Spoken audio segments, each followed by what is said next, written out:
Selamat pagi anak-anak, berjumpa lagi dengan Bu Ina. Hari ini kita akan belajar tentang jenis usaha ekonomi yang dikelola sendiri ataupun kelompok. Usaha perorangan adalah usaha yang dikelola sendiri dan biasanya berskala kecil. Usaha ekonomi ini memiliki modal terbatas dan biasanya dikelola secara sederhana. Pertanian. Sebagian besar usaha pertanian dikelola secara perorangan. Usaha ini memiliki modal terbatas. Lahan yang digarap petani biasanya terbatas lahan persawahan dan tegalan.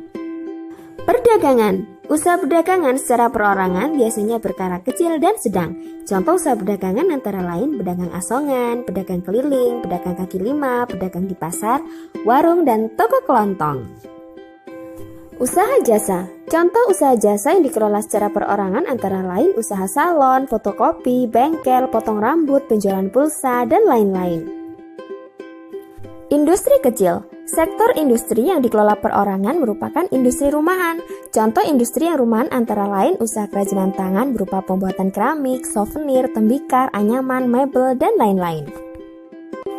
Usaha ekonomi yang dikelola kelompok adalah usaha ekonomi yang dikelola secara bersama, baik modal, pengelolaan, maupun keuntungan. Firma. Firma adalah perusahaan yang didirikan oleh sedikitnya 2 orang. Biasanya pendiri firma adalah orang-orang yang sudah saling kenal. Setiap anggota firma mempunyai hak untuk bertindak atas nama firma. Biasanya bergerak di bidang layanan konsultasi hukum dan keuangan. Persekutuan komanditer. CV adalah perusahaan yang didirikan oleh satu orang pengusaha atau lebih. Terdapat 2 jenis sekutu, yakni sekutu aktif dan sekutu pasif. Sekutu aktif berperan sebagai investor dan pengelola CV, sedangkan sekutu pasif berperan sebagai investor tanpa terlibat pengelolaan CV. Perseroan terbatas. PT adalah perusahaan yang modalnya diperoleh dari penjualan saham.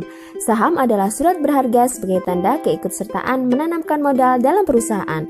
Pemilik saham akan memperoleh keuntungan berupa dividen. BUMN.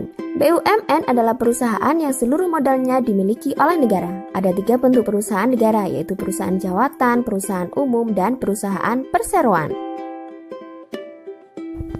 Perusahaan daerah adalah perusahaan yang modalnya dimiliki oleh pemerintah daerah. Tujuan pendirian perusahaan daerah antara lain turut melaksanakan pembangunan ekonomi daerah dan pembangunan ekonomi nasional, memenuhi kebutuhan rakyat dan menyediakan lapangan kerja dalam rangka menuju masyarakat adil dan makmur. Koperasi adalah usaha bersama dalam bidang ekonomi. Di Indonesia ada 5 bentuk koperasi, yaitu koperasi konsumsi, koperasi simpan pinjam, koperasi produksi, koperasi jasa, dan koperasi serba usaha.